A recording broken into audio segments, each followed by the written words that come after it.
I would like to take a moment and thank our sponsors and partners.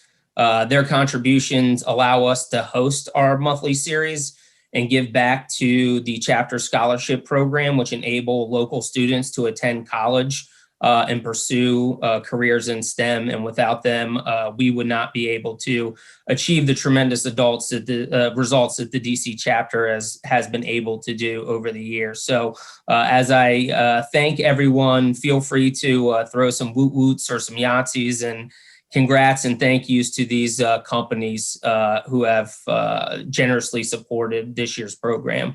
The first, our program sponsor, Hitachi Ventura Federal, our elite sponsor, NetScout and Immix Group, our premier sponsors, AT&T, Avaya, Citrix, Comcast Business, CommScope, CrowdStrike, Fortinet, Illumino, Informatica, Leidos, Lumen, Micro Focus Government Solutions, NetApp, OpenText, Oracle, Perspecta, Red Hat, ServiceNow, Steel Cloud, T-Mobile, Veritas, Verizon, Worldwide Technology, Zscaler, our small business sponsor, ORock Technologies, and our media sponsors, Signal, Defense One, and NextGov, FedScoop, and our supporting sponsor and management company, Yes and Agency. So if I just pause,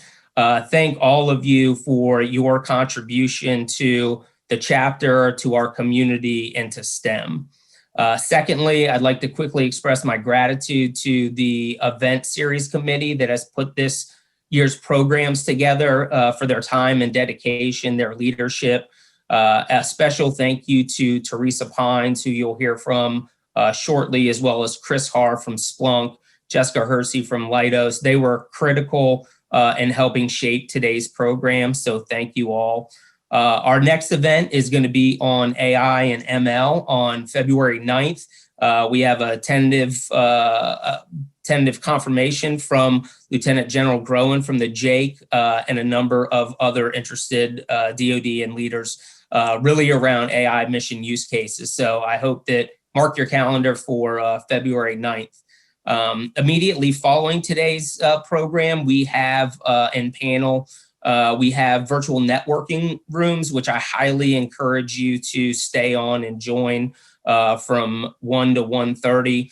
It's a great opportunity to network for your peers. We'll have representation from Disa to ask some follow-up questions and discuss kind of key takeaways from today and how government and industry can partner together.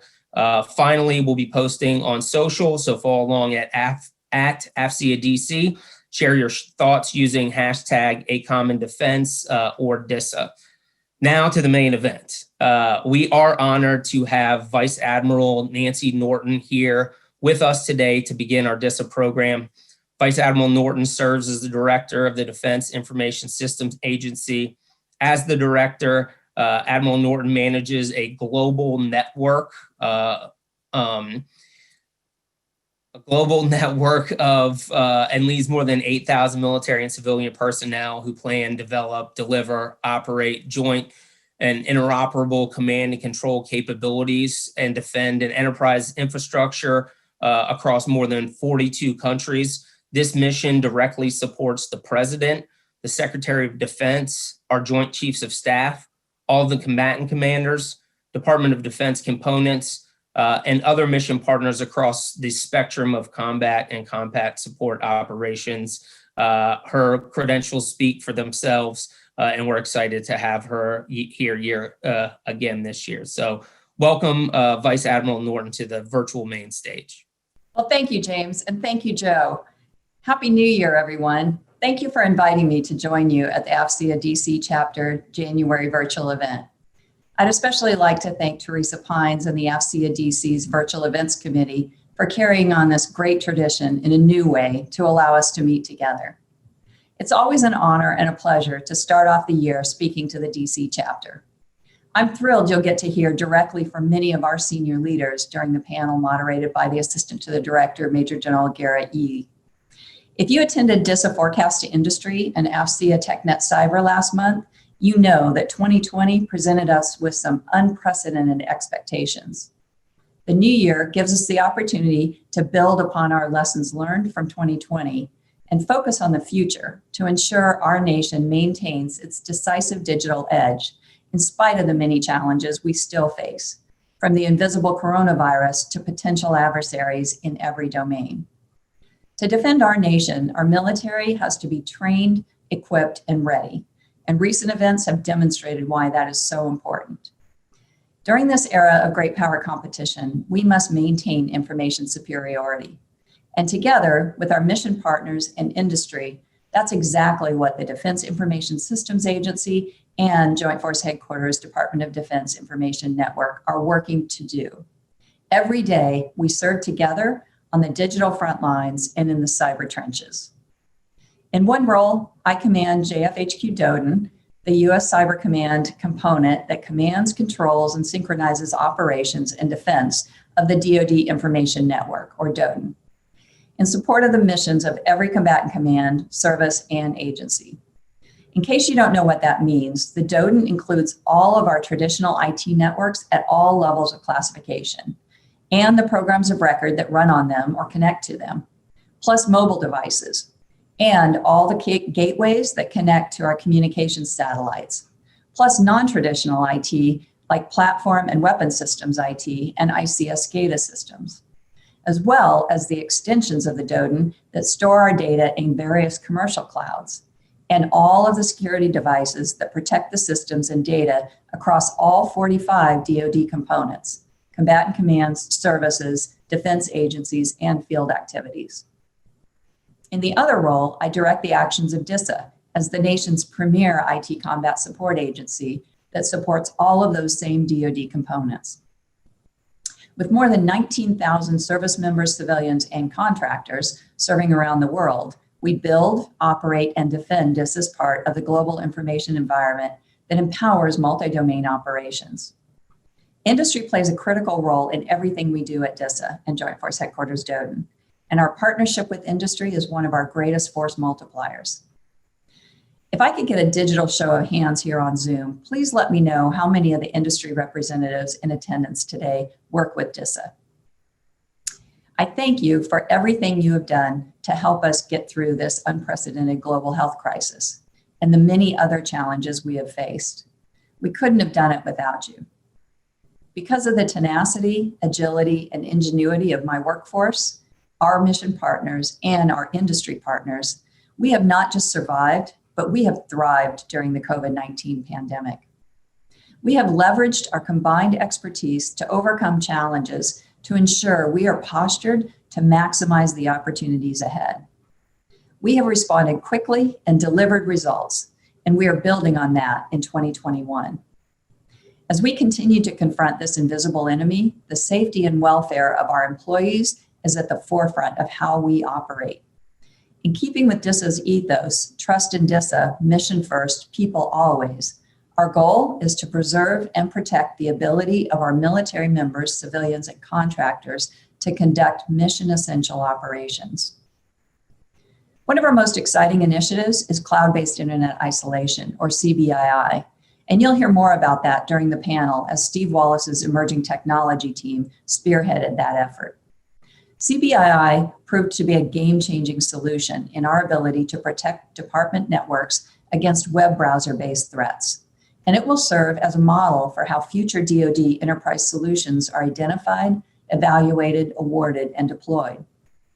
By moving internet browsing off the endpoint to a cloud-based environment, CBII has made it more secure to browse the web, whether from the office or from home. CBII creates an air gap between the internet and our enterprise networks and ensures that malicious code is detonated in the cloud, not on our government computers. And it moves browsing off an already congested virtual private network. This was Disa's first production Other Transaction Authority Award to an industry partner.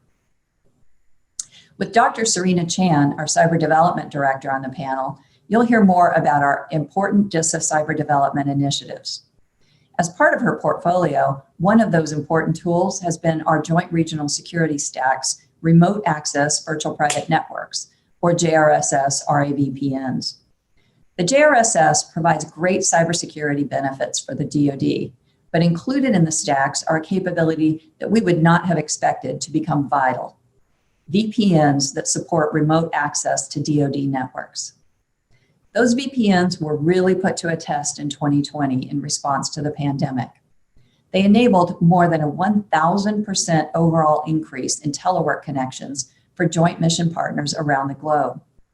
On JRSS RA-VPNs, we went from a pre-pandemic number of around 8,000 a day supporting teleworkers and travelers to a peak of 122,000 a day as our DoD workforce shifted to max telework.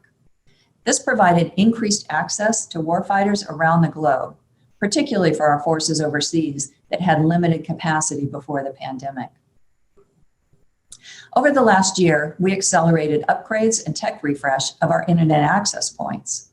We activated 98 new circuits, provided a 750% increase in bandwidth for the DoD workforce. These circuits supported the department's maximum telework posture and the whole of government effort to respond to the COVID-19 pandemic, including rapid provisioning of pierside circuits in New York City and Los Angeles to support the Navy hospital ships Comfort and Mercy, and circuits at Army mobile hospitals around the country. In addition to providing command and control communications and cybersecurity solutions to the warfighter, Disa has improved collaboration with our existing enterprise tools and worked with our industry partners to add new capabilities where needed. To stay physically distant but socially connected, we are relying on virtual meetings, events like this one, and telephone conferences more than we ever had in the past. Disa upgraded voice conferencing, expanded Global Video System, or GVS, and Defense Collaboration Services, or DCS, to support thousands of classified and unclassified virtual meetings each day, and enable new tools like Commercial Virtual Remote, or CVR. Over the past few years, DoD has made significant investments in its remote work capabilities and has seen the return on investment. When an unprecedented number of personnel transitioned to telework and needed tools that allowed them to use either government-furnished equipment or personal devices to collaborate, the Commercial Virtual Remote, or CVR, was instrumental in providing that capability. The Cloud Computing Programming Office, or CCPO, spearheaded this work under the DoD CIO and partnered with U.S. Cyber Command, Disa, and the services. And boy, did they deliver, with rapid capability for about 1.4 million DoD users. DoD has been working through Disa to ensure that we have the tools and connectivity to maintain mission readiness. These NIPRNet and CIPRNet services provide chat, voice, video, and file sharing for routine meetings and live events for our workforce and our warfighters to maintain mission readiness and unit cohesion. And they have met the significant increase in demand from across DoD. In 2019, Disa released a 4-year strategic plan, and we refresh it annually. At the end of November, we released version 2 of our plan, and you can view it on our website at disa.mil. In version 2, we chart the way ahead for numerous initiatives designed to increase the lethality of the warfighter, strengthen our alliances, and reform our business practices. Our strategic plan also supports initiatives in the DoD CIO digital modernization strategy with the pillars of cloud, artificial intelligence, cyber, C3, and data. And it informs our priorities, resource allocation, and assessment criteria. Our 3 strategic goals are operate and defend, adopt before we buy, and buy before we create, and enable people and reform the agency. Could you please bring up my slide? Our plan includes Disa's technology roadmap of our way ahead. It starts with cyber defense and focuses on many of our important initiatives in that critical arena. It moves to cloud and DoD 365 and the Defense Enterprise Office Solution, or DEOS, and describes how we will get there. Building on the momentum of our recent successes, the agency technology roadmap leads to networks and data that are more mobile, secure, and resilient. And that's critical because our warfighters, national leaders, and mission partners are counting on us to keep them connected during any crisis or conflict. Disa has already begun replacing CVR with the enduring solution for collaboration known as DoD 365, using the recently awarded GSA contract for DIOS, which offers a centralized CONUS-based cloud identity and authentication solution, and built around zero trust principles. Disa's own users are migrating now to DoD 365. We will be followed by the Fourth Estate and combatant commands with estimated completion by early summer of 2021. You'll hear more about that during the panel from Dr. Brian Herman, our Services Development Director.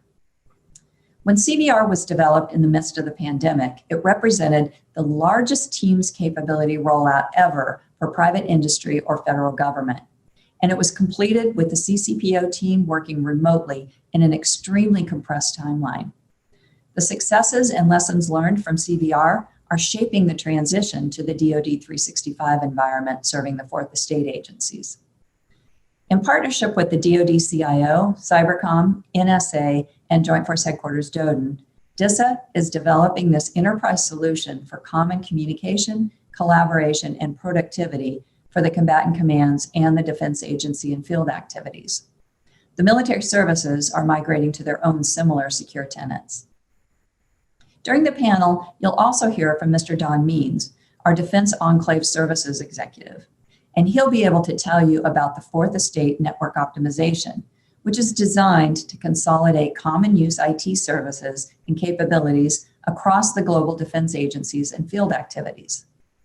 Disa has been given the authority to direct the transition and serve as the single service provider charged with mitigating security risks, controlling costs, driving excellence in network service, and integrating enterprise capabilities. During this period of maximum telework, we have continued to move forward with this important reform effort.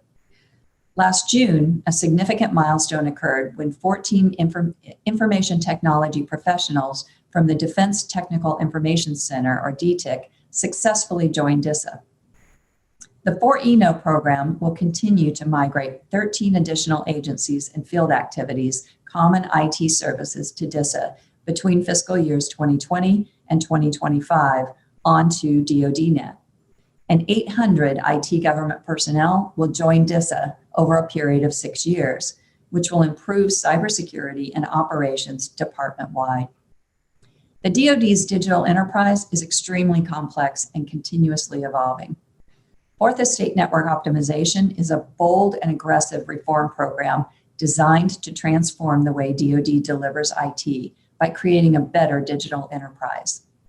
Today's challenges require us to implement a digital enterprise that maintains pace with commercial innovation, improves cybersecurity, and delivers IT efficiently, and most importantly, that allows the department to fight and defend as a true joint force.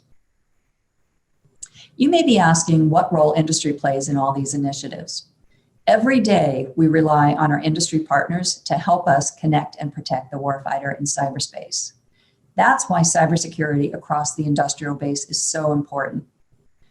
We are working with industry to build more security and efficiency into all of our processes and products. And cybersecurity is an absolute imperative from beginning to end. When you work with Disa, cybersecurity must be built into every product and service, because when you join with Disa, you become part of our attack surface.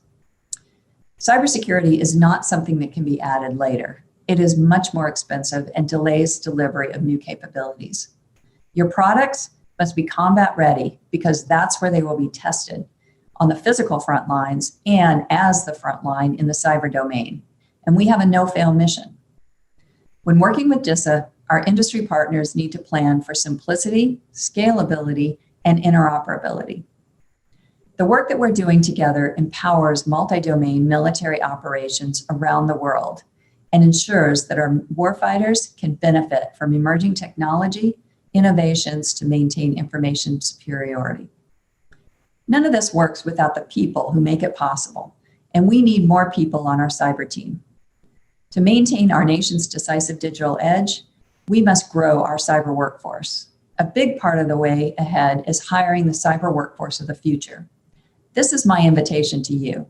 If you're looking for an important challenge, we want you to join us in this cyber fight. As you know, information technology and cybersecurity are growth industries with many jobs in the private sector. But I encourage you to consider serving our nation. The most meaningful job you can have is one where you make a lasting difference in the world, one where you can serve a cause greater than yourself, one that you can look back on years later and be proud of. That's exactly what we are offering. We are a great power competition, and we need our nation's best and brightest to join us and shape the future. We're also working to build a cyber workforce that better reflects our nation and leverages diversity. We have increased our engagement with colleges and universities, including historically Black colleges and universities. These partnerships are key in our effort to raise awareness about Disa, our important missions, and employment opportunities among graduating seniors and others who may not have Disa on their radar. University faculty and administrators around the country have asked us to help enhance their curricula to ensure their graduates are better prepared to contribute to the nation's cyber workforce. We have a shared interest in the success of these students, so contact Disa and perhaps partner with us. Together, we can create real-world opportunities through internships and special projects that expand on students' classroom instruction. Speaking of internships, we also continued our Disa internship program last summer and brought many of our interns on virtually. Our interns have been outstanding while working remotely, and this has been another example of how our agency has thrived during this global health crisis. At Disa, we've had interns rise all the way from being members of the Senior Executive Service. That includes Mr. Chris Barnhurst, my new civilian deputy, who will be speaking after me. We've also welcomed hundreds of new members to our team through virtual onboarding since the pandemic began. This effort succeeded because of the high trust culture we've worked to build at Disa, a culture that empowers our people to respond quickly and deliver results, both of which are prerequisites for success in the ever-evolving and fast-moving cyber domain. This high trust culture has been crucial to our success during the pandemic and will continue to serve us well in the future. Like every crisis or conflict that we've faced in our history, 2020 demonstrated once again that our people are what make everything work, and the technology is only as good as the teams that develop, deploy, and defend it. Disa provides critical capabilities to the warfighters who defend our nation, and some of our greatest force multipliers are the partnerships we have with our mission partners and industry. I'd like to thank the AFCEA DC chapter for your tremendous support during my 3 years as the Disa Director and Joint Force Headquarters DODN Commander. You have given us great opportunities to engage with your membership and beyond with industry, government, and military leaders in our field year after year. You have my sincerest gratitude. Thank you again for inviting me here today, and thank you for your contributions to our national defense. I wish you all the best and ask that you continue to support and partner with Disa and Joint Force Headquarters DODN and my relief, Bob Skinner, in the future. Thank you very much. Vice Admiral Norton, I just wanted to thank you so much for being such a huge supporter of the chapter and for your leadership as well, and for being a role model for all women. So thank you. And we really appreciate you speaking with us today and for your service. So, and look forward to seeing what you do in the future as well. Thank you, Teresa. Take care, ma'am. So my name is Teresa Pines. I'm a regional sales manager with CrowdStrike, and I am the co-lead for today's event. It is my pleasure to introduce our next guest speaker, Mr. Christopher Barnhurst. Mr. Barnhurst previously served as Disa's Chief Financial Officer Comptroller, and in this role, he provided executive leadership and oversight for the formulation and execution of the agency's $11 billion budget, which finances critical communication support to the President of the United States. Currently, Mr. Barnhurst serves as the Executive Deputy Director for the Defense Information Systems Agency and serves as the Deputy to the Disa Director in leading and overseeing the operations of the agency with a focus on delivering efficient and effective information technology services in support of the warfighter. Please join me in welcoming Mr. Christopher Barnhurst to the virtual stage. Good afternoon. And first off, I'd like to start by just saying thank you to AFCEA for the invitation to speak this afternoon. And thank you, Teresa, for the introduction there. As Teresa mentioned, I recently moved into the Executive Deputy Director role effective November of 2020 as Tony Montemarano, who I think many of you probably spent some time with and worked with over the past years, entered retirement. Certainly we wish him all the best in his future endeavors. What I thought I would do today is just take a few moments here to first off introduce myself, provide a bit about my background and experience within Disa and the department writ large, and then highlight a few of the areas that I'm initially focused on as I transition into this role. By no means will that list be exhaustive, but maybe just highlight a few key areas at the outset here as my tenure kind of begins as the Deputy Director. So by way of background, I've been with Disa for over 15 years. I actually started with the agency as a summer hire way back when, working in Defense Working Capital Fund Finance, and spent time working my way through the agency through various roles, up through management, and most recently served as the Chief Financial Officer and Comptroller of the agency, where, as Teresa indicated, I led the formulation and execution of Disa's $11 billion budget, give or take. As the CFO, I was focused on many areas, but I'll kind of boil it down to maybe 5 key areas. And what I'll do is I'll talk a little bit about those and then kind of transition into how that shapes some of my thinking in my current role. And then, like I said, talk about some of my immediate focus areas there. So as CFO, I'll boil it down to maybe 5 areas. The first was increasing efficiency and effectiveness, largely through the IT reform process, which many of you are likely familiar with within the department. But in doing that, the second area would be articulating the agency's value proposition. And what we mean by that is a concerted effort by the agency over time to lower costs and therefore the price to our mission partners that we charge as part of our operations, while delivering increased capability. And combining those two things together, I think, is the key to creating the value proposition that is Disa as an enterprise service provider and as a combat support agency. In doing that, since 2015, you may have heard in other sessions where I mentioned we've returned over $1.9 billion to our mission partners for reinvestment in lethality. About $1.3 billion of that went back to the military services, actually. The third area, key focus area, I would say is improving transparency with our mission partners. This is obviously a focus area, oftentimes across the department. So made a very concerted effort to be constantly engaged with those that are leveraging Disa services to give them the insights that they needed to make effective decisions. I wouldn't be a comptroller type if I didn't mention financial statement audit. For those maybe not tracking, Disa did just achieve a clean audit opinion of our Defense Working Capital Fund operations, which makes up about 70 to 75% of our overall resource portfolio. And certainly we hope to achieve the same this year for our appropriated operations.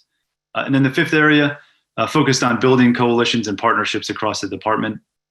I think to be effective, certainly as a comptroller or a resource type, but moreover, just as a senior leader within the department, those partnerships and relationships are pretty critical. And so that was certainly an area that I put some energy and effort into.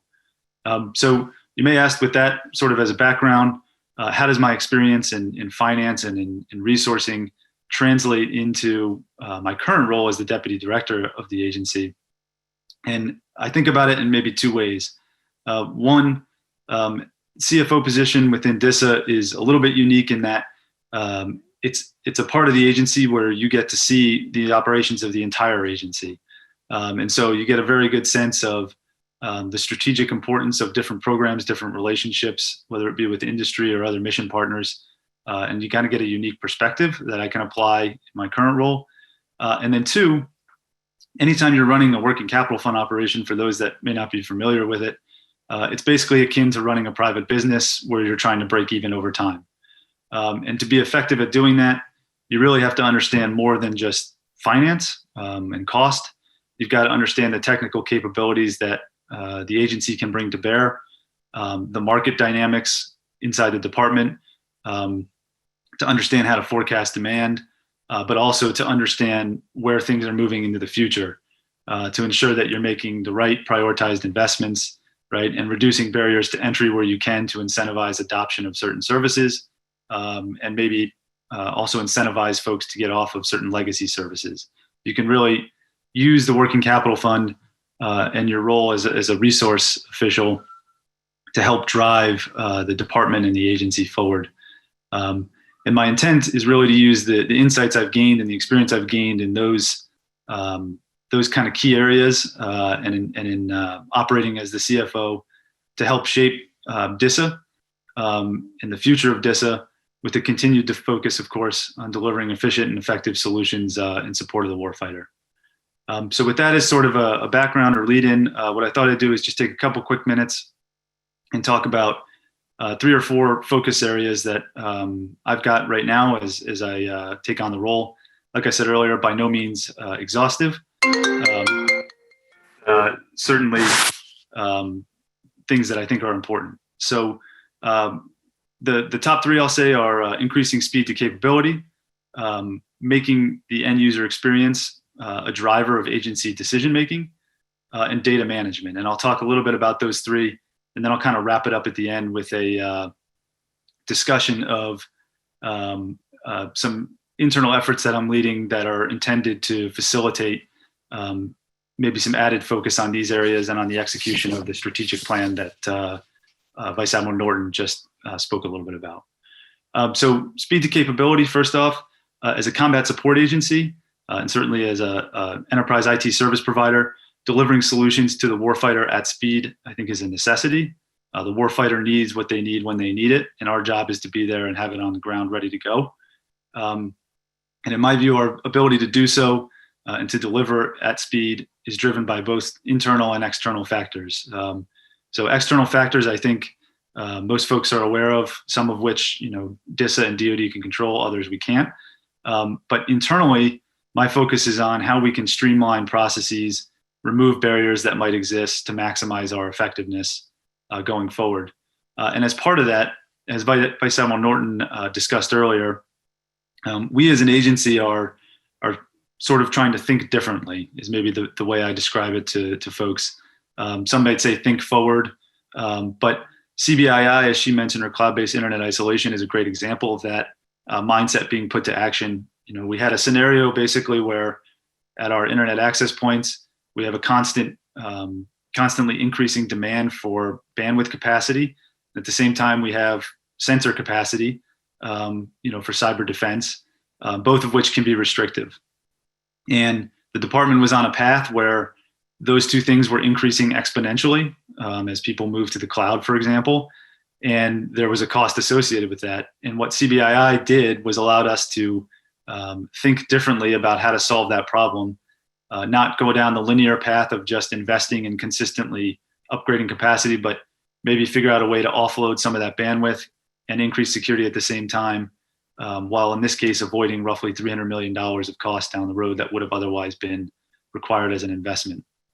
So it's that kind of a mindset that I think will help us increase our speed to capability and break down barriers. The second thing I mentioned, end user experience as a driver of agency decision making. I think in IT, I'm preaching to the choir a little bit here, but we have no shortage of performance metrics, right? We measure network availability, we measure latency, restore time, et cetera. But in the end, what really matters to the person on the ground, whether they be sitting in the Pentagon at their desktop or out in the field in combat operations, is what their experience is. So, the network backbone might be available, 99.999% of the time. But if I'm the joint staff user in the Pentagon and it takes me 20 minutes to log on to my VDI desktop, right, the fact that the backbone's available becomes largely irrelevant. I just see what I experience. And so I think that as we make decisions in the agency and think about the implementation of the strategic plan, having that user focus to understand what they see and feel is key to driving us forward. I believe that user experience is defined by roughly 4 factors. 1, the availability of a capability. When I sit down, is it there when I need it? 2, the ease of use of that capability. Is it intuitive? Or do I need, days and days of training to use it? 3, our responsiveness to issues. So everything in IT, is going to run into a problem on occasion. Question is, how quickly can we respond and get someone back in the field or back to productivity? And then the fourth is transparency, making sure that our end users understand what we understand and what we know about a certain situation or capability so that they can make informed decisions. I think that to tie this into my third area, that our ability to deliver at speed and or enhance the end user experience is in a lot of ways tied to data management. And I think that the data that we generate as an agency, and there's a lot of it, can and should inform everything we do. And I look at that from both a strategic decision-making perspective, using data to inform how we make decisions to move the agency forward, to also our real-time operational decisions, having the right data when we need it to make those decisions, and then also to provide insight into our overall performance as an agency, thinking about performance metrics or business analytics, right? And those three things together, I think, if we use data the right way and we harness it the right way, can really help us gain some insights and drive the agency forward as a whole. And so we've started some deliberate efforts to focus on that going forward. I mentioned earlier that there's a fourth area that is perhaps a bit more internal facing, but I think is important because it speaks to getting after some of these key focus areas and the implementation of that 4-year forward-looking strategic plan that Vice Admiral Norton discussed. And that's an ongoing mission analysis that I'm leading within the agency that's really designed to facilitate a strategic dialogue across agency stakeholders, all the way from the executive level down to, say, the analyst level, and to think through how we're balancing priorities as an agency, continuing to evolve our mission, driving efficiency, and then really deliberately identifying any barriers that we may have to overcome those so that we can be as efficient and effective as we can and should be as an agency moving forward. So we're looking at everything from internal processes and governance to our workforce readiness, as the Admiral alluded to a little bit as well, to determine where we can increase agility in IT service delivery and evolve to rapidly meet emerging demands. So with that, I will turn it back over to Teresa, but I certainly appreciate the opportunity to speak with everyone today, and I look forward to additional future engagements as well. Thank you. Mr. Barnhurst, thank you so much for joining us today. I appreciate it. And we did not ask you to play your guitar. Almost. If we had a little more time, we might have done that. I'll work on that background for next time. Thank you. Maybe play for us next time. There we go. So thank you, sir, for joining us today.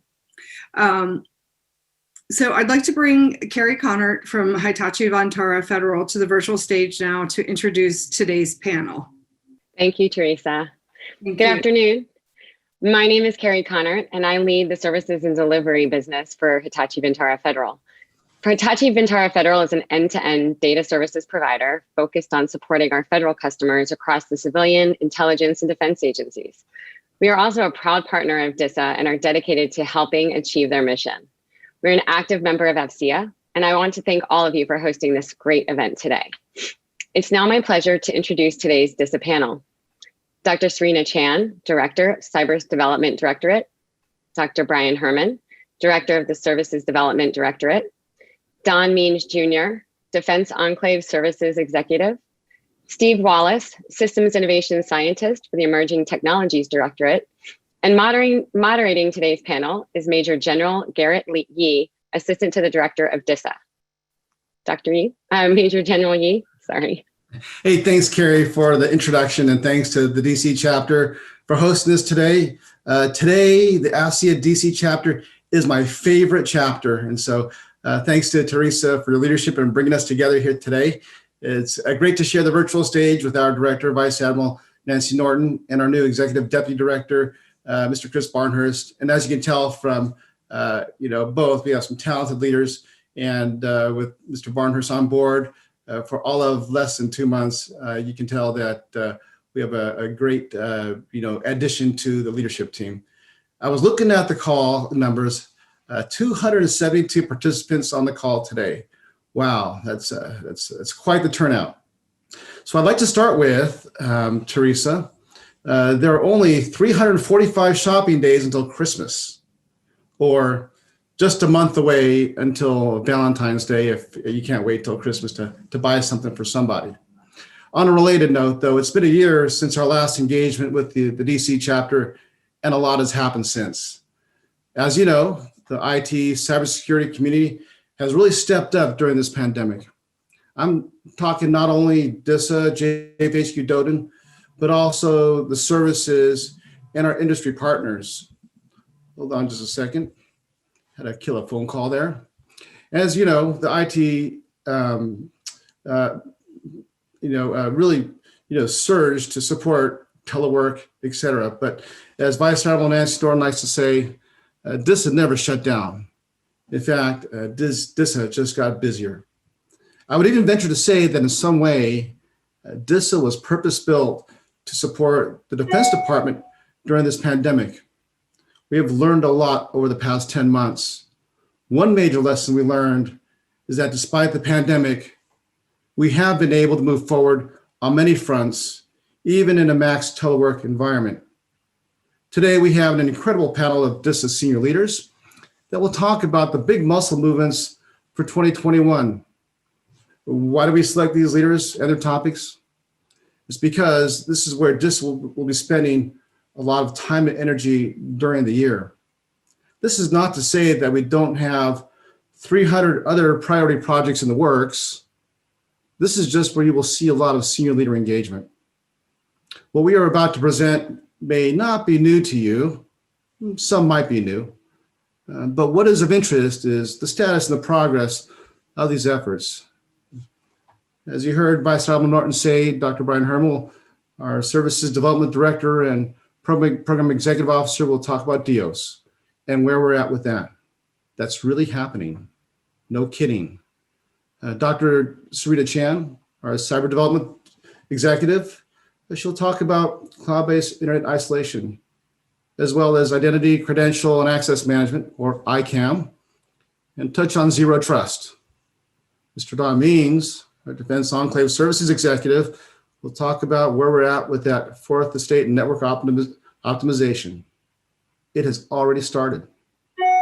And Mr. Steve Wallace, our Emerging Tech Executive, will talk about whatever he wants to talk about. But we hope that he'll talk about commercial solutions for classified. Maybe he'll talk about mobility. Maybe he'll talk about automation, robotics, process automation. But as you can see with the lineup here, we brought the A-team this time, and they are a reflection of our talented workforce. Each will provide a 7 to 10 minute TED Talk-like update. And at the end, we'll take your questions. Just throw them in the chat box. We may not be able to get to all your questions, but most of us will be available in the breakout sessions with some subject matter experts following the panel. So without any further delay, oh, maybe one more delay. I was looking through the list of all of the individuals, and I did notice a few former colleagues that I just kind of feel compelled to call out. I saw Don Heckman on the call there today, Fred Henry, Hackneywind, Mark Orndorff, and Mark Rosenstein. Just want to call out a few folks I saw in the participant list. Thanks for joining us today. So without further ado then, let's go ahead and start off with Dr. Brian Herman. Over to you. Thank you, General Yee. Appreciate everybody's time this afternoon and a chance to tell you a little bit about what's going on at DISA relative to primarily to DIOS.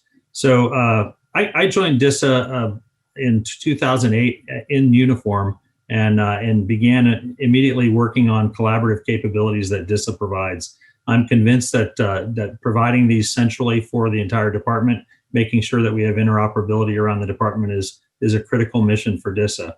So amid the pandemic, as Admiral Norton mentioned, we shifted gears to commercial virtual remote, which is a Microsoft Teams-based solution that allows us to have users around the Department of Defense collaborating, whether it's from their homes or from their government-provided computers or VPNs. They're all collaborating And we had to do that because we had to have separation. We had max telework that was going on, but we still had to defend the nation in a dangerous world.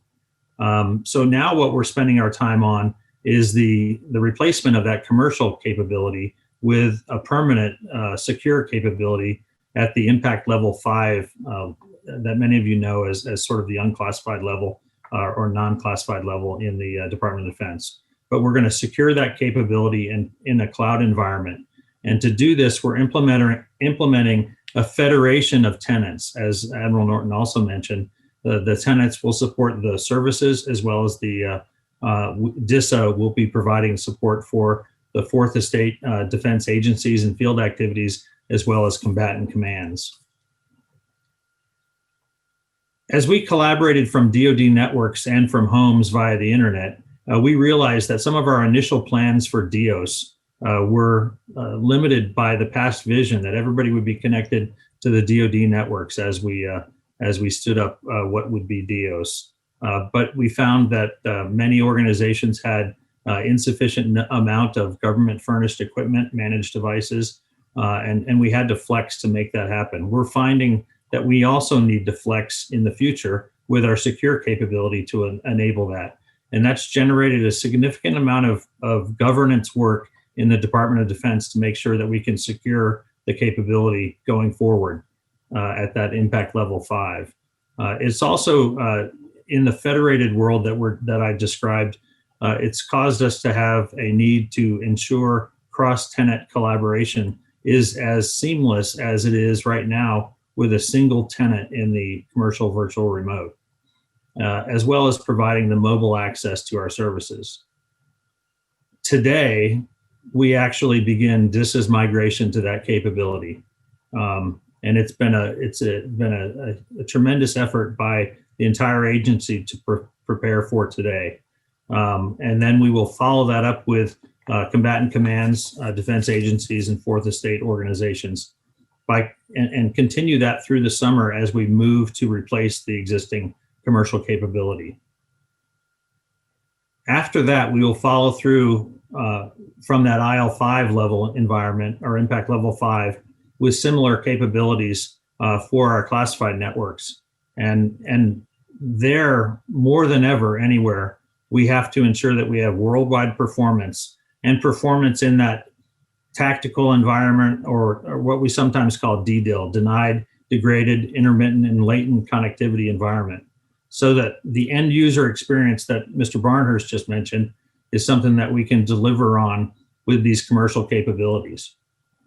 Disa is replacing legacy capabilities, including Defense Enterprise Email, Defense Enterprise Portal Services, which is a SharePoint offering, and Defense Collaboration Services, with the implementation of DIOS and our tenant called DoD 365. We chose this approach because industry provides these state-of-the-art SaaS offerings and keeps them more current than we've been able to with our legacy offerings. And this aligns with our overall goal or strategy of adopting and buying capabilities that exist before we create something that you already provide. We're pursuing this approach in most of our portfolios that have commercial analogs. We're modernizing business processes and systems so that we can have improved transparency and speed the delivery of capabilities from Disa to our warfighting customers. That will improve the end user experience and provide that transparency about how quickly we can respond and deliver the capabilities. But none of that happens. None of that capability happens without the commercial solutions that you provide to us. So we're looking for your partnership in all these areas to make sure that we can adopt the capabilities that you already have in place where that makes sense, and then only revert to pure development in those areas where we don't have an analog. And one area that we typically look at in that space is command and control capabilities that just don't have typically a good commercial analog. But if you have suggestions on that topic, we're open to those as well. With that, I'll wrap up my prepared section of the panel and turn things over to Dr. Chan. Hey, thanks, Brian. It's really happening this year, I guess, is what I'll say about DIOS. And it's not just Disa and the Fourth Estate partners. It's actually happening across all the services as well. So the whole Defense Department this year is moving over to O365. No kidding. So anyway, Dr. Chan is going to talk to us a little bit about that cloud-based internet isolation that Vice Admiral Norton mentioned in her remarks. She's going to talk about some identity, credential, and access management, and about that very popular phrase, zero trust. So Dr. Chan, over to you. Thank you. Good afternoon. Thank you, General Yi, for the introduction, and thank you, AFCEA, for having me on the panel. So I'm Serena Chan with the Disa Cyber Development Directorate. My organization is responsible for the acquisition and development of cybersecurity tools and network operation solutions from the enterprise down to the endpoint. We do have a very vast portfolio of services, but today we'll touch upon just those three: CBII, which is cloud-based internet isolation, identity, credential, and access management, otherwise known as Icam, and then zero trust. I have a couple of slides, so I'll bring that up. Okay. So as you've heard, cloud-based internet isolation is a service offering now that we have that will provide protect DoD networks from internet-based threats and attacks by redirecting internet browser traffic from the end user's desktop into a remote cloud-based server. As Admiral Norton and Mr. Barnhurst had mentioned, it is one of the first programs that we have leveraged other transaction authorities. It has now gone from a prototype to a production OTA. It was spearheaded under Steve Wallace in the Emerging Technologies Directorate, and now has transitioned over to cyber development for large-scale implementation across the DoD enterprise. So we are today trying to refine the processes and the requirements necessary for that large-scale implementation. We have active and ongoing engagements with a number of DoD entities to migrate their users behind CBII, and of course, successful implementation will directly enhance the security and streamline overall network capacity, because CBI does mitigate internet traffic threats away from the endpoint, and also frees up bandwidth capacity within the network. The next topic I have was just going to be our second program that's also leveraging a prototype OTA is in the area of Icam. So Icam was awarded with a prototype OTA just at the end of the summer. Icam is a comprehensive approach to dealing with digital identities and associated attributes, credentials, and access control. So it will help to address one of those initiative areas that Mr. Barnhurst had mentioned, which is data management. It will also help us with interoperability and cybersecurity challenges that we face with our systems today. As we know, identity and security through username and password is definitely not enough. So the intent of Icam is to provide a data-centric approach to collect, verify, maintain, and share identity and other attributes. We are trying to improve and enable authentication to DoD networks and resources through common standards, shared services, and federation. So this slide is a high-level summary showing Disa along with NSA, DMDC, DoD CIO. We lead the Icam Joint Program Integration Office. It was stood up to create and maintain an integrated DoD enterprise capability. We are working now on the enterprise Icam solution. Disa is developing that with three key capability areas: an identity provider for centralizing authentication, automated account provisioning for enabling automated workflows for account requests and renewals, and lastly, a master user record for enterprise level aggregation and audit of access rights. So during this fiscal year in FY21, we are piloting with 12 applications, and then we will be moving on to a larger scale implementation with the department after that. With the data-centric approach, Icam is foundational to zero trust and zero trust architecture, which is the perfect segue to the next topic. So next slide. Zero trust is a cybersecurity framework or strategy that represents a paradigm shift away from our traditional perimeter defense in depth kind of approach. So Zero Trust is really a set of design principles that aim to greatly reduce the Doden attack surface and to limit an adversary's impact by making sure machines and users are verified before granting access to DoD resources. So the three main concepts that we have been talking about in promoting Zero Trust has been: one, never trust, always verify. So we always treat users and all devices as untrusted, and everything needs to be authenticated and explicitly authorized. Two, we always assume a breach. So we act as if our network environment has already been penetrated by an adversary. So this requires denial by default, and then strict scrutiny of system access, requests, users, devices, and data. And lastly, we verify explicitly. So we validate everything, every step of the way. This includes knowing the identity of the user, the endpoint, the device, the network that the user is coming from, time of day, network infrastructure, attributes of the data. We always ask if the user should have permission to see the data.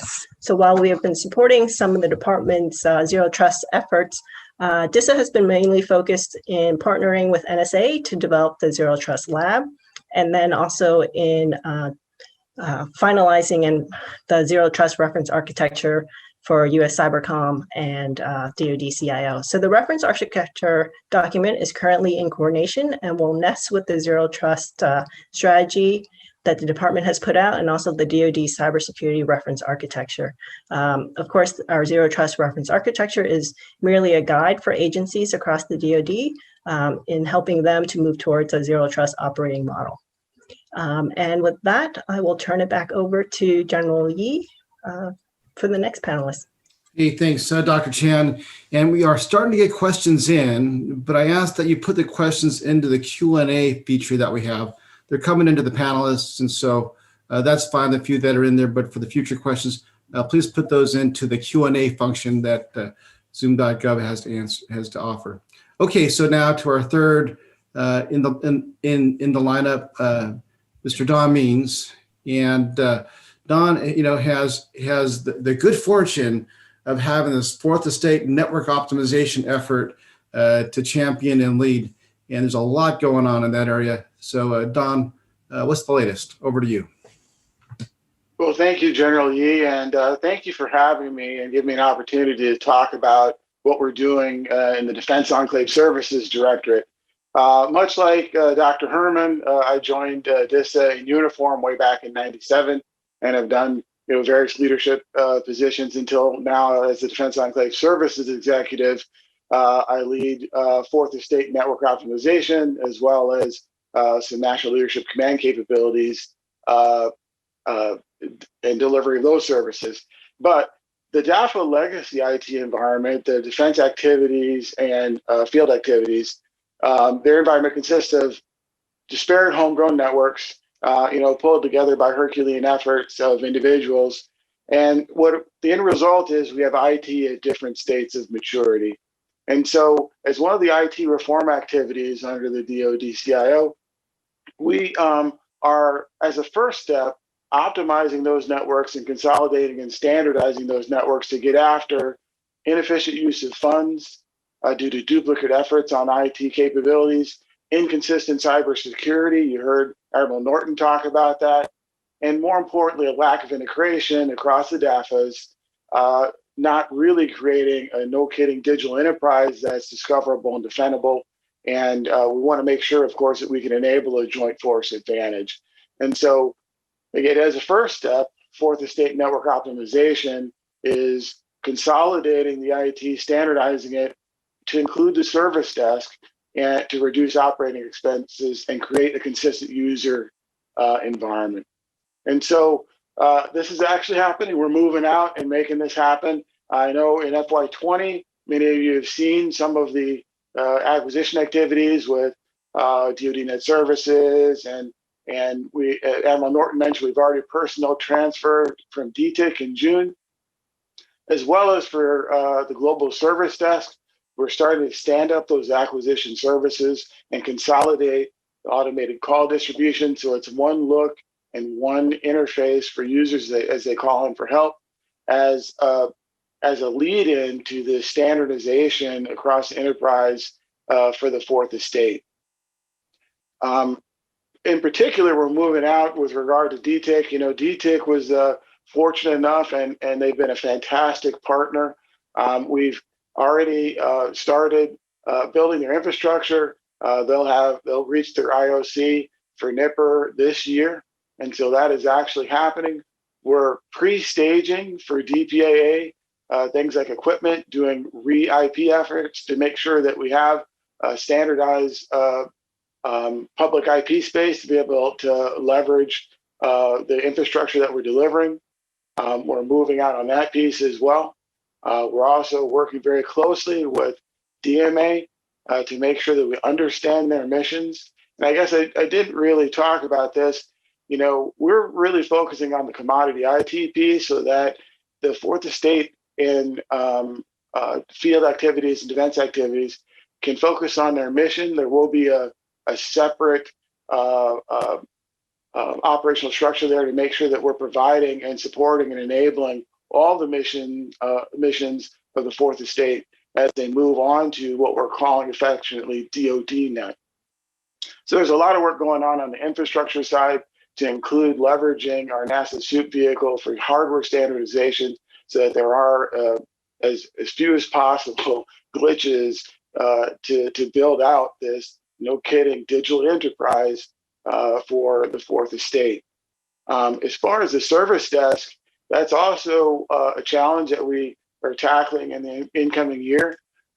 There is a lot of opportunity for better visibility for things like first call resolution to make sure that the user is getting the optimal experience, because IT doesn't always work perfectly. We want to make sure that our help desk is prepared and staffed and ready to assess to help people get back to a productive state as fast as possible. And so we're really excited about the fourth estate network optimization. We're moving out to make sure both on the help desk side, the customer interface, the infrastructure build out, that we're getting after it. We are leaning forward to create this digital enterprise that is more discoverable, more defendable, and more proactive and preventative. And we're excited to continue this, what has been also called the crown jewel of the IT reform activity. But it certainly is part and parcel of providing better service to every customer and enabling every mission for the fourth estate. So with that, I'll pass it back to Major General Yee, and I thank you so much for that time. Hey, thanks, Don, for the rundown on that. Cannot underscore like the Herculean task that this is to optimize the fourth estate. 10 years from now, we'll look back and say, boy, that was needed. Glad we did that, right? The Army went to enterprise email, several years ago. And that was a very painful transition from the many, many different separate enclaves of email to a single enterprise email with Disa. And the Army is thankful for that. But it was something that needed to be done. Everyone knew it needed to be done. Yet, to undertake that was something that required, the Army to be told more or less, go do it. Now, there was a lot more to it than that. There was a lot of leadership involved from the Army's leadership saying, hey, we need to do this, especially in the CIO part. But this is one of those things where we're going to look back and say, yep, good thing we did that. It just makes a ton of sense. It's just that it's a ton of work. And if there are two things that drove Tony Montemurano into retirement, it would be DIOS and the fourth estate network optimization. Those two things, can't understate how big a lift those two things are. So thanks, Don, for the update on that. And you're already getting questions in the Q&A box here. And batting cleanup is Steve Wallace for anything we missed along the way. So Steve's gonna talk about whatever Steve wants to talk about, but he's got a few things that we hope they'll talk about and then some. So Steve, over to you. All right, sir. So you said anything, right? So let's talk Ravens football. Playoffs this Saturday afternoon. It's going to be a good one. And then you said batting cleanup. So we got 32 more days until pitchers and catchers report. So, and probably shortly thereafter, I'll realize that the Orioles, again, won't have a winning season. But anyway, so yeah, we've got a lot of exciting things to go through. A lot of the panelists have already, have touched on a number of things. Dr. Chan talked about the success that we've had with CBII and the way that is growing and taking off. And really our team is looking at taking what we did with CBII, a lot of the principles and the way that we approach that program and working directly with industry as we sort of got our head around the concept and the offerings that were out there. And, to be quite frank, where we started at in our thinking with CBII is not actually where we ended up in our thinking with CBII. It evolved over the course of a year or two. And that the vehicle, the OTA, was key in allowing us to do that. Without that, we would have written a set of requirements that likely, once it all played out, wouldn't have been exactly what we wanted. I'm very proud and thrilled with where we ended up, but it was a lot of work and partnership with industry that got us there. So we want to take that same philosophy and continually apply that and get faster about it. As we move along. CBII was about 2 years from sort of the inception until the final award that included prototypes and that kind of thing. But so a lot of cool and interesting things. I think probably one of the big ones that's going to come, and we've talked a little bit about it before, but Dr. Chan mentioned zero trust, and really, across the agency, we are trying to drive those concepts of zero trust to every corner of the agency and in everything that we do, because it's not a product, it's a methodology and a way of thinking. So really trying to do that and embed that, from the get-go with everyone. And with that comes, we've titled it Rethinking the Perimeter. So as, when COVID hit, it was already happening prior to that. Data was moving about, it was moving off of the internet into a lot of the commercial providers, and users were obviously becoming more mobile, but come March of last year, the users scattered about, and traditionally we would backhaul that traffic into the network just to send it back out potentially to a provider.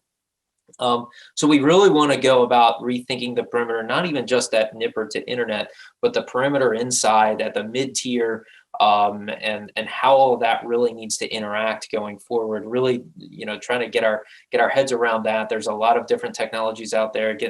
We've talked about some of these before: CASBs, SASEs, those kinds of things. But I think there's some really interesting things that we can do together to revolutionize the way that the warfighter works within the department. Automation and RPA. RPA is going to be a big internally to Disa. RPA is going to be a big push for us this year. For any of those of you who have attended some of our TEMS, the technical exchanges that we have with in conjunction with the DoD CIO's office, RPA has been a hot topic in there with a number of vendors coming through and talking to us about that. But, as we look internally, there are a lot of things that we see internally that we could do, through RPA to improve and speed our business and help us be more supportive of the department. So, RPA tends to be that step. We often get asked, what are you doing with AI and ML? And while there's bits and pieces of AI and ML here and there, RPA lets us take that first initial step towards something like that, and at a much, frankly, more manageable way. Our own from Mr. Barnhurst's prior life as CFO, they did a lot with RPA in their realm, and there's more that they can do, and there's a lot more that we can do elsewhere within the agency. Mobility, obviously, because again, the users are becoming more mobile, especially today. But mobility is becoming an increasingly important in our world. Not that it wasn't before, but really the devices have gotten to the point now where they are powerful enough where they can replace the desktops. And so we're working with Don Means' team as they're rolling out the fourth estate optimization, how we can optimize or rethink the desktop of the future, and not as just as we moved from fixed desktops years ago laptops, laptops to mobile devices as our singular computing device. So we hope to make some significant progress in that space this year, as well as BYOAD, bring your own approved device. So in the past, it's BYOD, there's been some drawbacks and there's been some hesitancy to kind of jump in there. And we actually had a call with an analyst this week and talked through some of those. And, it's obviously common within the federal government, very common within the Department of Defense. But we think that there's some mitigations out there now. The technology's matured. There's a number of mitigations that we can put in place that will make BYOAD much more of a reality than it's been in the past. Lastly, GIPRNet. That is not a nod to Ronald Reagan, but that stands for the Gray Internet Protocol Routing Network. And the idea there is a gray network is required in classified remote access solutions. And traditionally, everyone has stood up their own gray networks. We have pockets of gray or islands of gray all across the department. So we're actively working with a number of partners to see how we can collapse that down, get to an enterprise approach, just like a CIPRNet or a NIPRNet, where it becomes genericized, and a transport network with commodity resources across the board, so that people don't have to reinvent the wheel every time, and one, make it more efficient, but also make it more secure at the same time.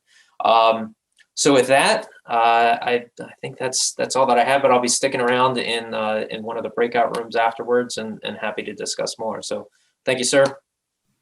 Hey, thanks, Steve. And thanks for the countdown on 32 days until the pitchers and glove report. I will say genericized, I guess, is a commonly used term. So I guess we'll go with that, genericized. Okay, so we do have a number of questions in the chat box already, in the Q&A box. And we'll kind of start taking them in order and see where that goes. Now, please keep your questions relatively brief. Don't need a lot of buildup to ask the question because they'll take a long time to read that question. But the first one is, how will CBII interact, if at all, with implementation of JEDI program? Is there any overlap with the JEDI program? And that's kind of a softball question there. So either Serena or Steve, who wants to take that one? Okay. So Steve, go ahead. I can jump on that one. So they're very different, although they could be related down the line, right? Where JEDI is intended to host applications and host systems. CBII is more user facing. And is positioned to protect the desktop. That doesn't mean that one day maybe CBII wouldn't run in JEDI.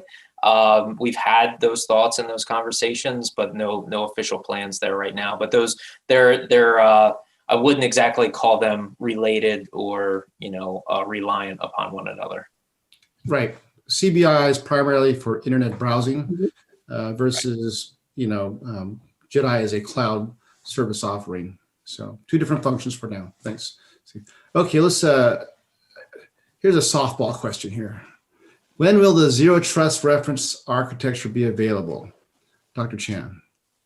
So the zero trust reference architecture right now is still going through coordination. We've been adjudicating comments and it will be up for approval next month. So we are expecting the governing body there to move that forward.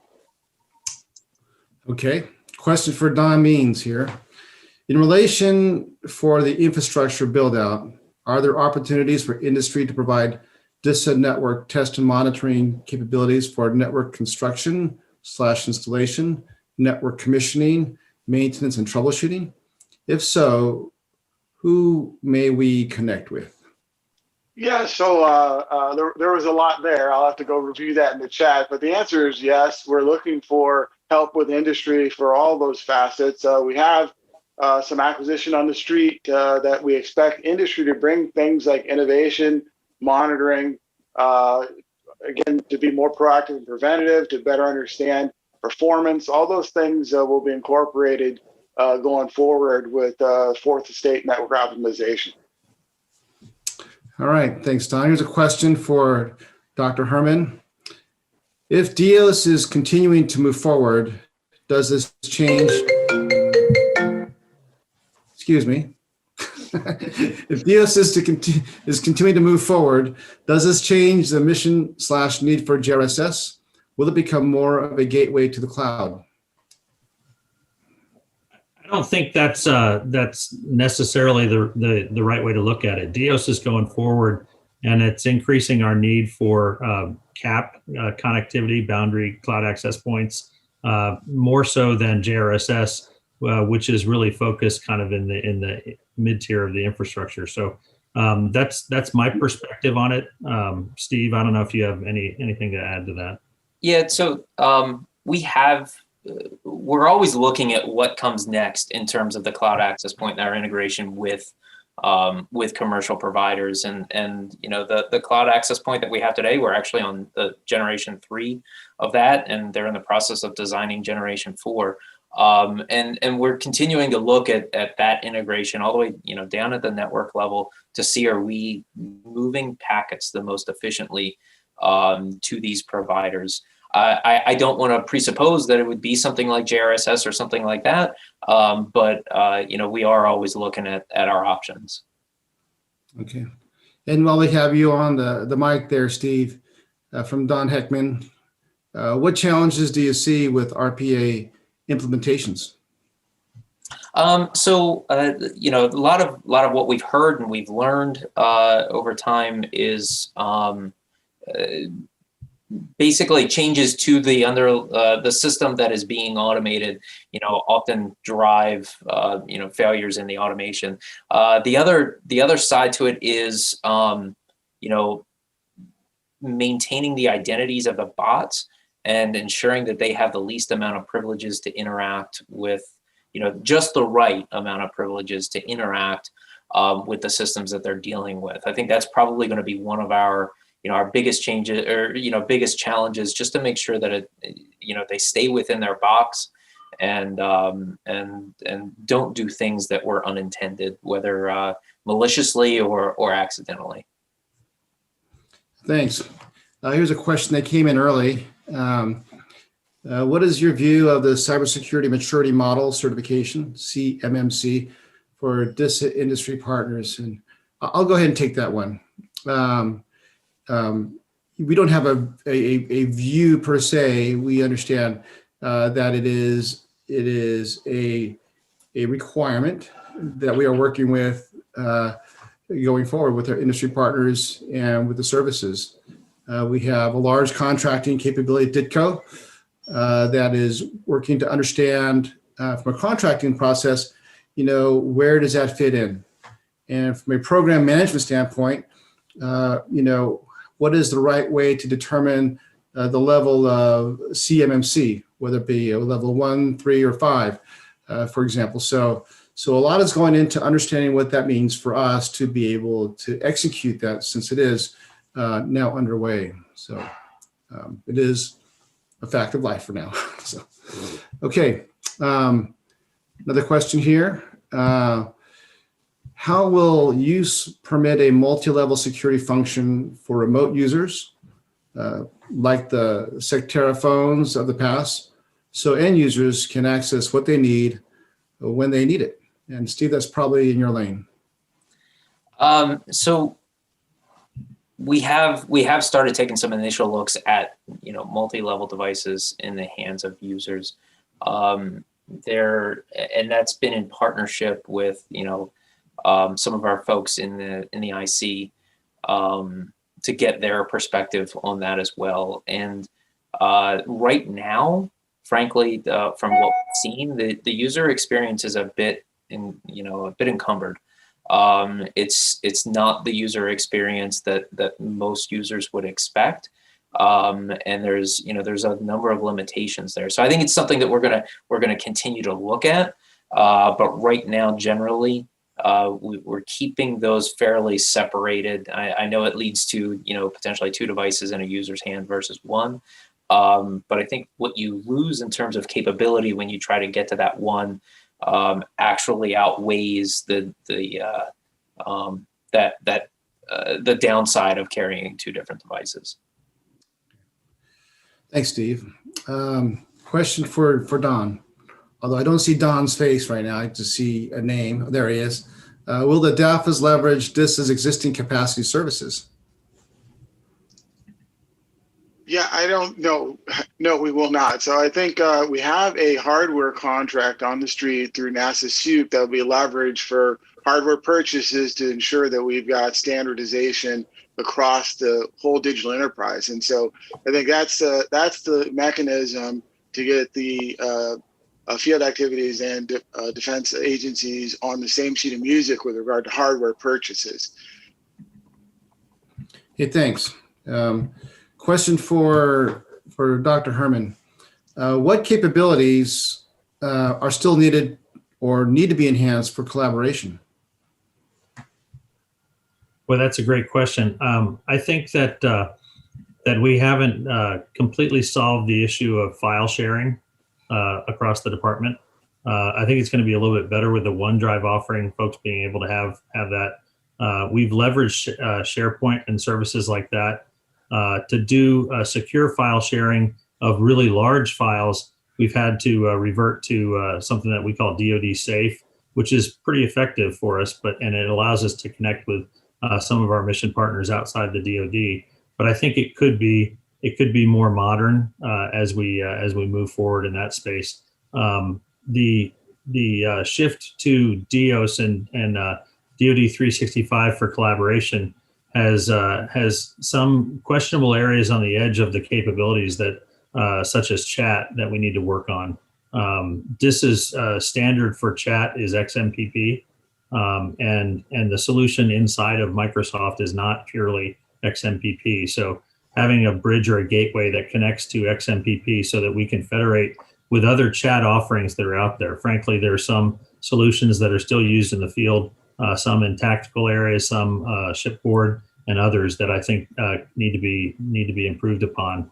And as we move into DOS and DoD 365, what we recognized is that the commercial offering for Microsoft Teams at the impact level 5 did not include the ability to dial into conferences, which was an absolute necessity. So DISA had to come behind to provide a voice cloud access point, and some security around that, so that we can allow users to dial into those sessions as well. So I think we'll see improvement in the offerings, but I think there's still some work the government has to do to make sure that we meet our needs for collaboration. Over.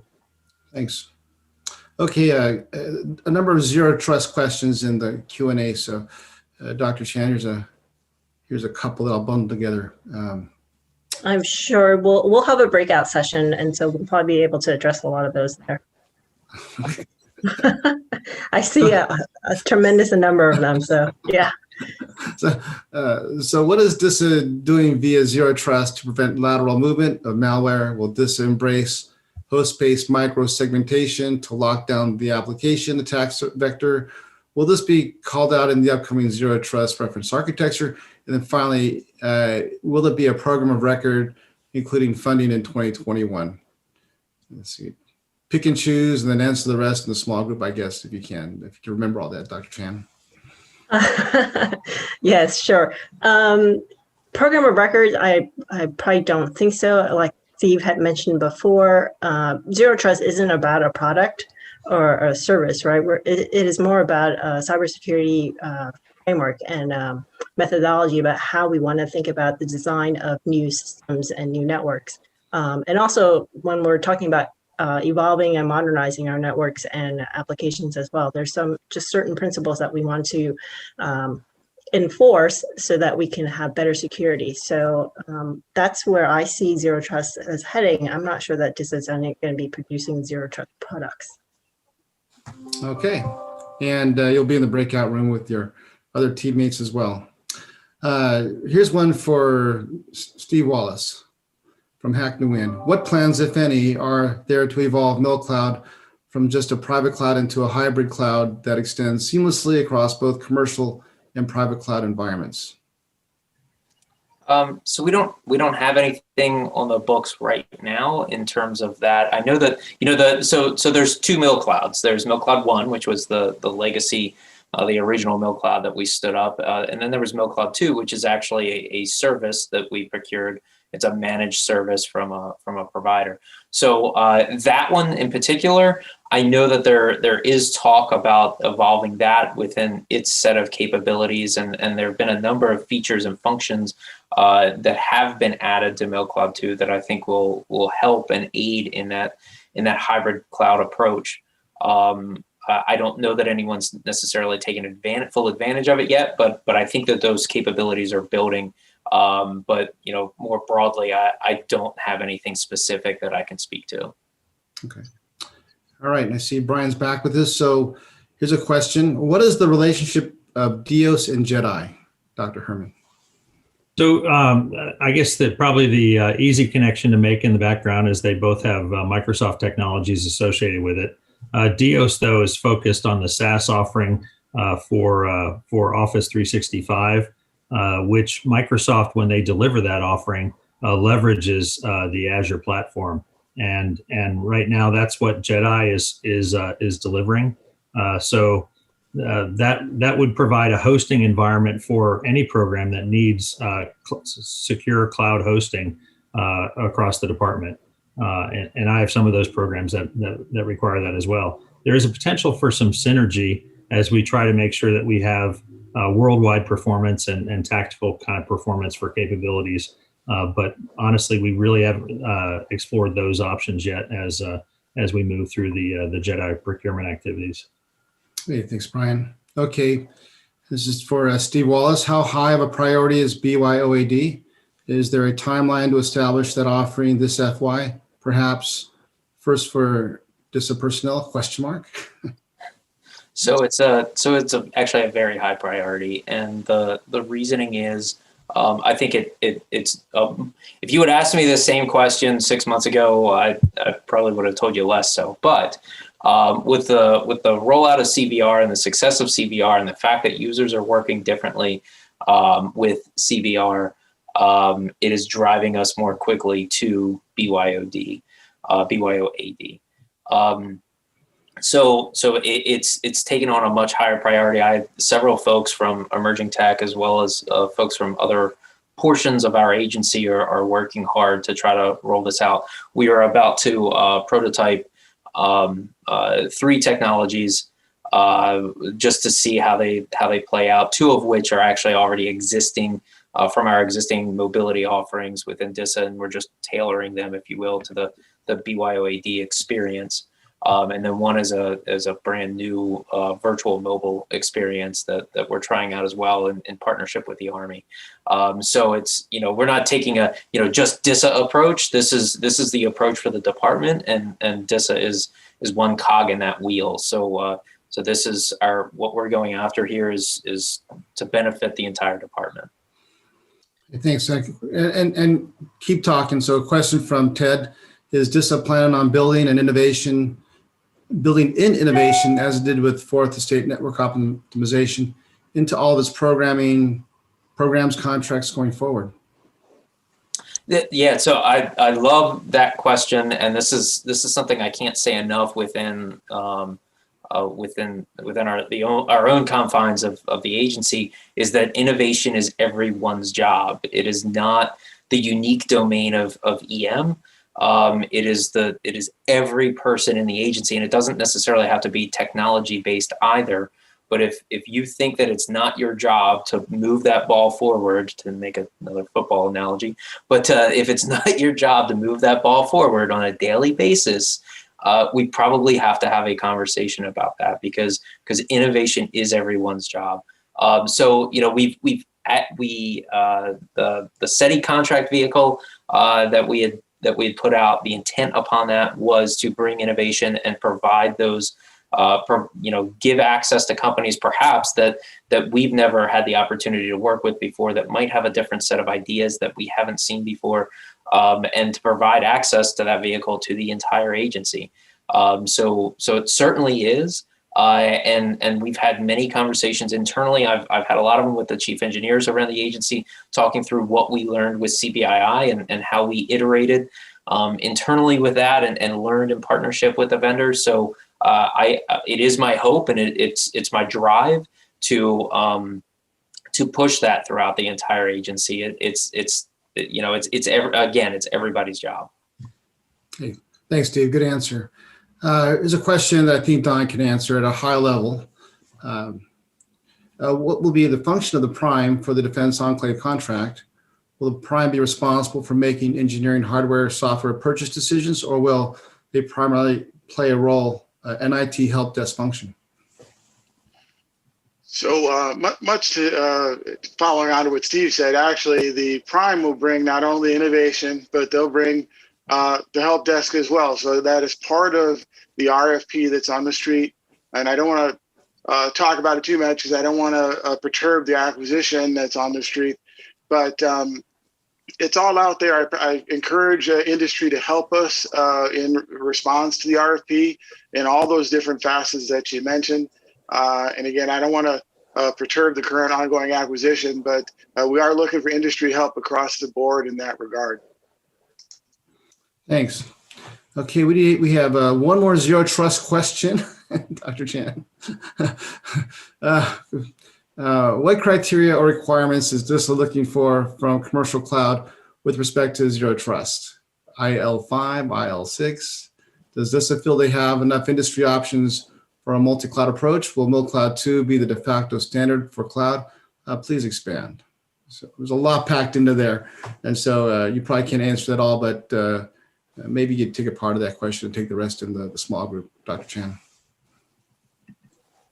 Yeah, I'm afraid we'll probably have to take a lot of these questions into the small group. I'll have my chief engineer there as well to help with unpacking some of those specifics. But I think that we are always constantly trying to improve our security, and anytime we can move up to IL5 and IL6, I think we'll take that opportunity to take a look at those specific products and networks to do so. And we are down to like 3 minutes, so we have probably time for maybe one more question here. Let's see. Here's a question. We'll let Steve kind of finish this off here. What is DISA exploring in terms of 5G? Are they considering cyber strategy as well?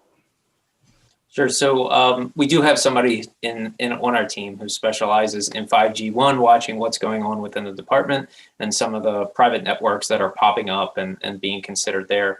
We had actually done some work probably 2 years ago on private LTE networks and worked with a few vendors to better understand that and explore that area.